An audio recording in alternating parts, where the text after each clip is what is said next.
नमस्कार, स्वागत है आप सभी का पावर ब्रेकफास्ट में। आपके साथ मैं हूं नेहा आनंद। मिड वीक में प्रवेश हम कर चुके हैं और आइए देख लेते हैं कि बुधवार सुबह अंतर्राष्ट्रीय बाजारों से हमारे मार्केट्स के लिए किस प्रकार के संकेत है। गिफ्ट निफ्टी यहां पर कुछ मजबूती के साथ शुरुआत होती हुई दिखी है। 26-27 अंक ऊपर है इस समय डाउ फ्यूचर्स, हालांकि गिरावट के साथ 50-51 अंक नीचे ट्रेड करता हुआ दिख रहा है। और नास्डैक फ्यूचर्स की बात करें 30-35 अंकों की कमजोरी यहां पर है। जापानीज मार्केट निके शुरुआत कुछ समय पहले तक हम 100 अंकों से अधिक की गिरावट देख रहे थे, अभी उससे मटकर 40 अंकों तक आ गई है। बाकी मार्केट्स पर नजर डालें तो एक सुस्त रेंज बाउंड शुरुआत होती हुई दिखाई दे रही है। सोने चांदी में टाइट रेंज का कारोबार है और कच्चा तेल 3 महीने की ऊंचाई पर बरकरार है। क्या कुछ हुआ है अंतर्राष्ट्रीय बाजारों में और अब कौन से ट्रिगर्स पर रखनी है नजर, पूरी डिटेल लेकर दीपांशु हमारे साथ जुड़ चुके हैं। दीप मॉर्निंग, ये तो मैराथन रैली चल रही है, डाउ की रुकने का नाम नहीं ले रही। चलिए ये तो अच्छी बात है, लेकिन बताइए और बाकी पॉकेट्स में क्या कुछ हुआ है। एंड ऑफ कोर्स फेड के फैसले का इंतजार है, तो क्या उम्मीद की जाए, कहाँ रखनी है नजर?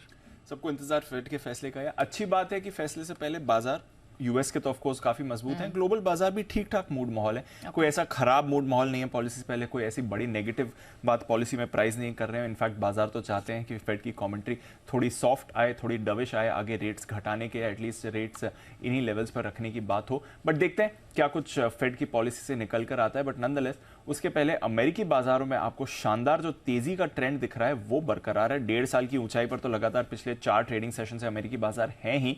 बट डाउ पर देखिए ऐतिहासिक रैली इस समय आपके सामने चलती हुई दिख रही है। 12वें दिन आपको डाउ में तेजी आती हुई दिखी। तो लगातार पिछले 12 ट्रेडिंग सेशन यानी कि 2.5 हफ्तों से आप देख रहे हैं कि डाउ पर तेजी बनी हुई है। फरवरी 2017 के बाद आप देख रहे हैं जब 12 स्ट्रेट डेज आपने डाउ में खरीदारी आते हुए देखी। तो इतनी मजबूत यहां पर रैली का ट्रेंड बना हुआ है। कल की अगर आप बात करें तो वैसे एक छोटे दायरे में ही कारोबार हुआ, सिर्फ 150 अंकों की रेंज में हमने डाउ को ट्रेड होते देखा, उसमें 25 अंक ऊपर बंद हुआ है। तो वैसे अगर आप देखें तो कुछ ज्यादा बड़ा एक्शन नहीं आते हुए दिखा। बट हाँ, आईटी स्टॉक्स में तेजी थी। नैस्डैक का आधे % से ज्यादा आपको ऊपर बंद होते हुए दिखा। हालांकि स्मॉल कैप स्टॉक्स कल थोड़े आपको फ्लैट आते हुए दिखे। नतीजों पर ज्यादा रिएक्शन आया तो अल्फाबेट के नतीजे आपको आते हुए दिखे थे। ड्यूरिंग मार्केट ट्रेडिंग स्टॉक का आधा % ऊपर ही था, पर इनके क्लाउड कारोबार की तरफ से शानदार प्रदर्शन आते हुए दिखा। और उसके दम पर पोस्ट मार्केट ट्रेडिंग में अगर आप देखें तो 6% कल शेयर आपको उछलते हुए दिखा है पोस्ट मार्केट ट्रेडिंग में। तो इसलिए फ्यूचर्स पर उसका इंपैक्ट आपको ज्यादा आते हुए दिखेगा।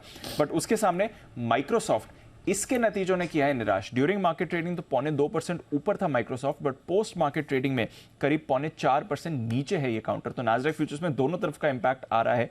अल्फाबेट पोस्ट मार्केट में 6% ऊपर है, बट माइक्रोसॉफ्ट पोस्ट मार्केट में 0.4% नीचे है। और आज शाम अमेरिकी बाजारों पर इसके दम पर थोड़ा एक्शन जरूर बनते हुए दिख सकता है।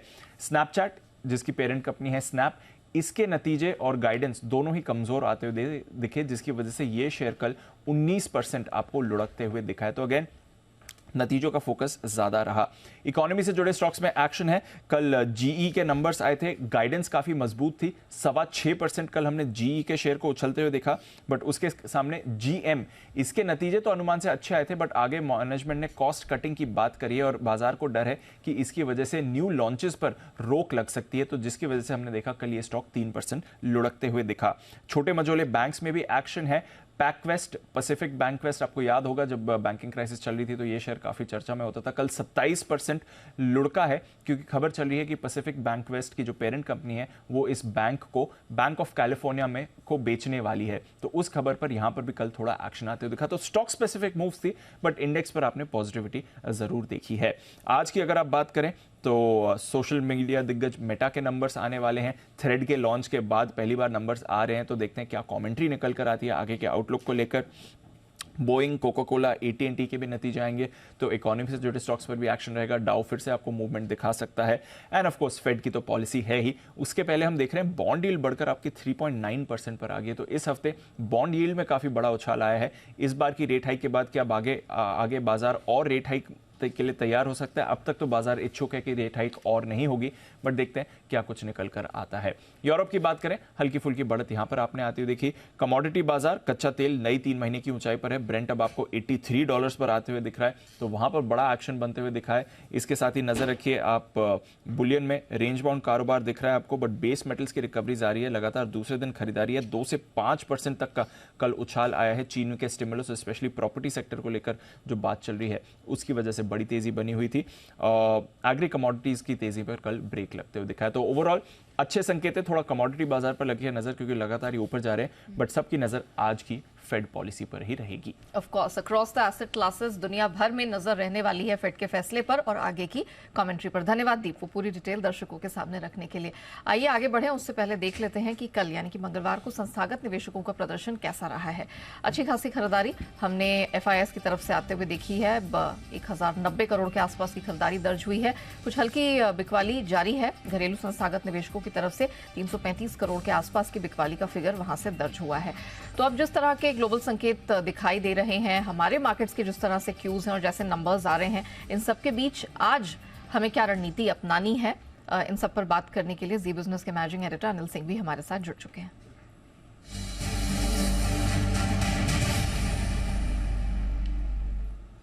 सर मॉर्निंग, महत्वपूर्ण दिन रहेगा। इनफैक्ट शाम को जब फेड के नंबर्स आएंगे, डाउ का प्रदर्शन अच्छा है, हमारे यहाँ दिग्गजों के नंबर्स अच्छे निकल कर आए हैं। अगर स्टॉक स्पेसिफिक एक्शन की बात करें, सर फोकस कैसे अपना यहाँ पर डालना है और निफ्टी बैंक निफ्टी में क्या करना है?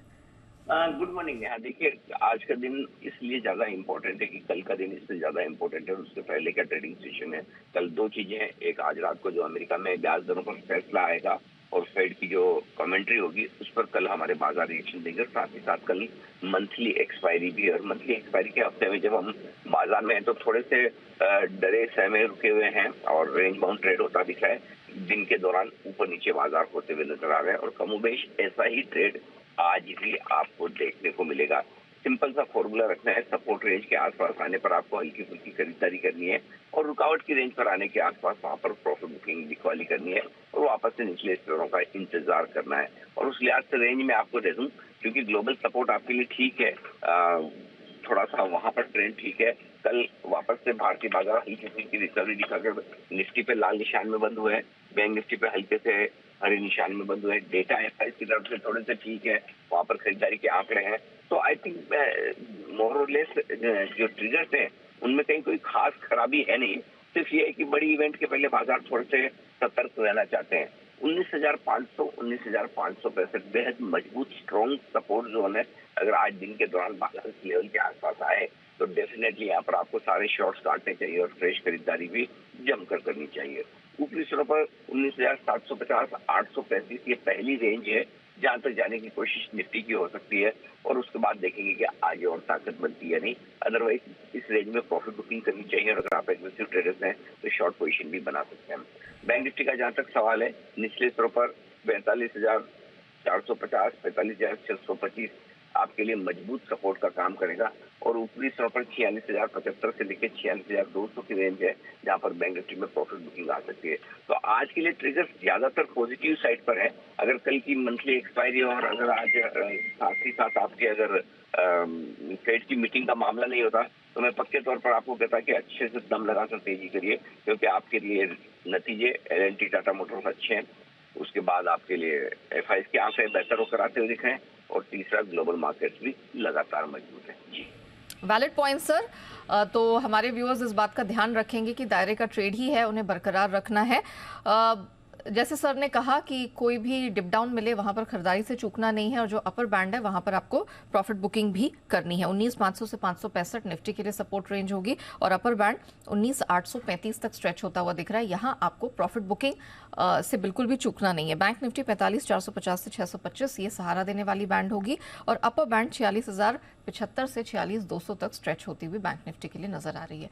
आइए, खबरें भी ढेरों हैं, बहुत सारे नंबर्स निकल कर आ रहे हैं, तो कौन से नंबर्स आए हैं और आगे की डिटेल, पूरी डिटेल लेकर पूरी तैयारी करके अरमान हमारे साथ जुड़ चुके हैं। अरमान मॉर्निंग, पहले तो बताइए कि कल कौन कौन से नंबर्स निकल कर आए हैं, कैसे रहे?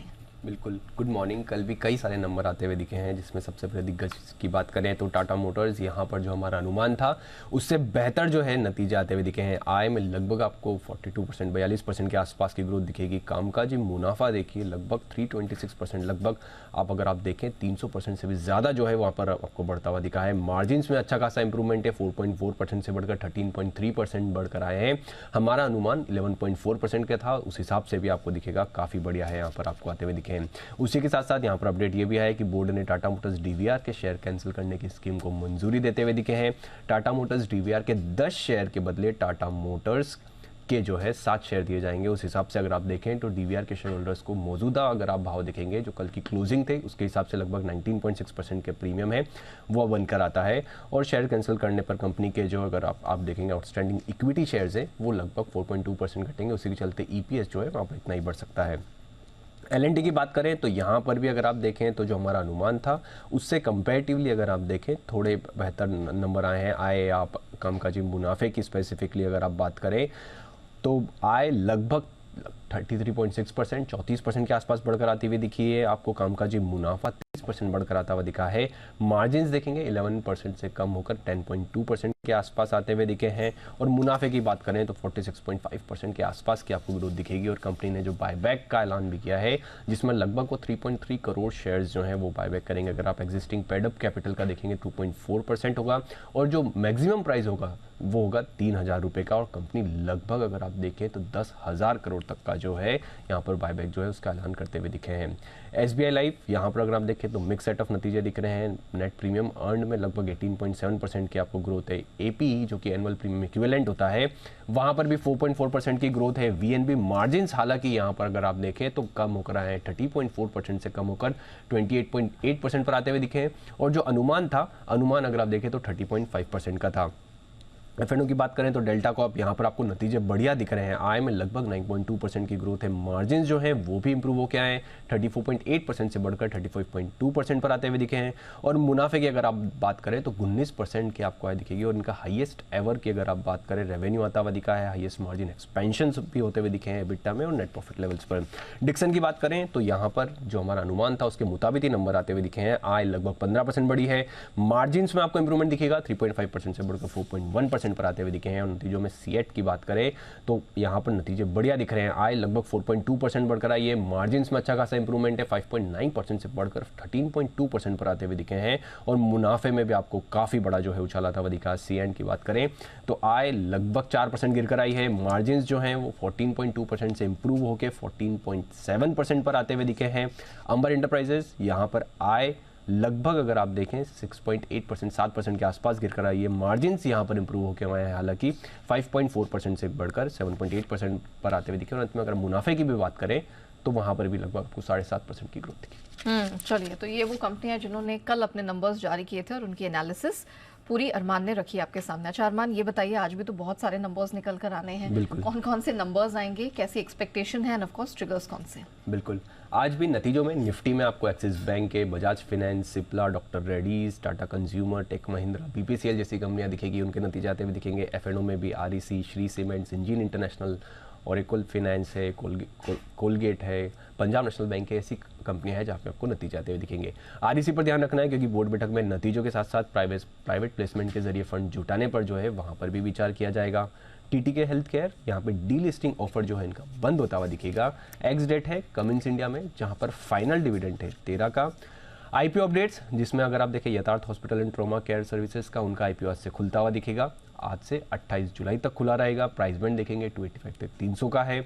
और इशू साइज जो है वो 685 करोड़ का है जिसमें फ्रेश इशू 490 करोड़ का है। और कंपनी ने एंकर बुक के जरिए लगभग 206 करोड़ रुपए जुटाए हैं जिसमें आईसीसीआई प्रू, आप बात करें Nippon life, Aditya Birla, HSBC, Goldman, SBI life आदि जैसी जो कंपनियां हैं वहाँ पर जो फर्म्स इनकी तरफ से अच्छा खासा जो है फंड आता हुआ दिखा है।